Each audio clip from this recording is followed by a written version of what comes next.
Welcome to 3D TV.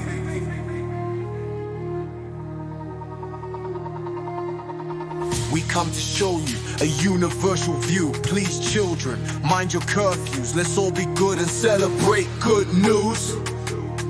Welcome to 3D TV.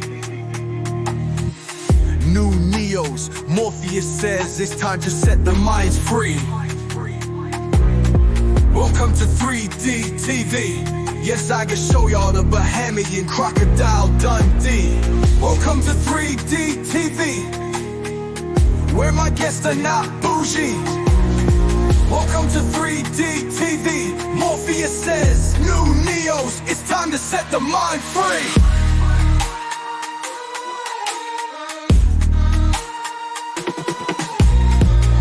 Welcome to 3D TV. We again go back to the hypothetical Vision 700 National Development Plan. And I wanted to touch on a few topics within it. One of the things I mentioned before was acquiring the gold, or trying to acquire the gold from Africa to create jewelry. One of the things we would have to do is we would have to try to give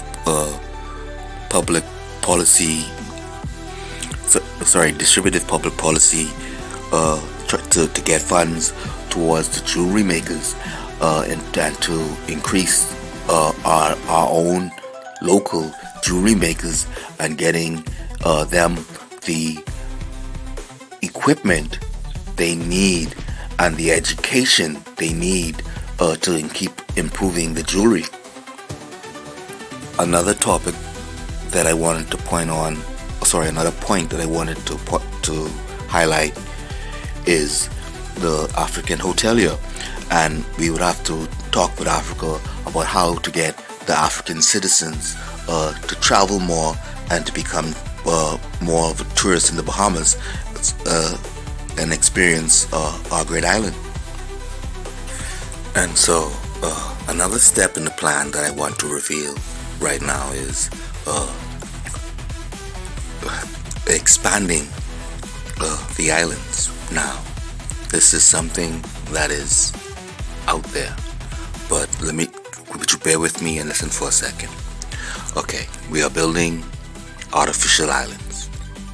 There's a way to build artificial islands. The way that the artificial islands are being built right now can sometimes be detrimental to the environment, and so I was coming up with an alternate way of creating land masses.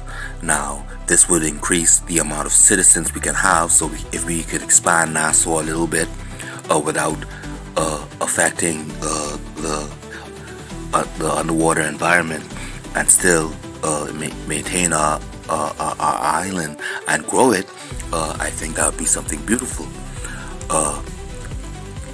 The added space would decrease traffic.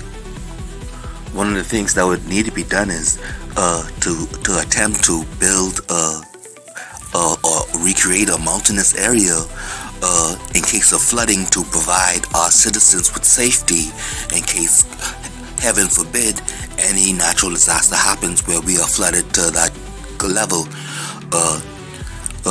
History has shown we cannot predict the weather or what will happen on this earth, and so being prepared is the best step forward. One of the other things that we would need to acquire, and this is not for war, but it would be an aircraft carrier to help during search and rescues, to give our planes a place to land when they are searching for citizens or people who are invading our waters and fishing illegally. We would also need to increase our purchasing of drones to be able to survey and protect our waters. We would need to invest in our own Bahamian satellites. We would have to pay for until we are able to, and we don't know if we ever will be able to because of the size of our island, but to be able to launch a satellite into space. But we would need that capability for ourselves as a independent nation. So another point I want to go back on is our exports. And so us focusing on our seafood now, we would have to protect it at a certain level to make sure we are not losing any, to make sure our citizens have an adequate amount, and so that we can ship an adequate amount that to make us our profit as well. Because we are a small nation, we have to protect our resources. So trying to see if Africa would be a trade partner with the seafood, and also see if China or Japan, which are places I believe have heavy seafood diets, would be something advantageous. So us acquiring planes and ships that can travel to those places would be necessary. So trying to accumulate that amount of funds would be our goal. One of the things we'd also need to invest in would be freezers and freezers that can go on these cargo planes and also on these ships to maintain the quality of our fish. Now we have to remember we have an advantage with the quality in the taste of our fish. Any Bahamian knows when you go elsewhere, when you eat certain fish, no matter how you season it, it still does not taste as good as what you get here. So we have to remember we have something quality here.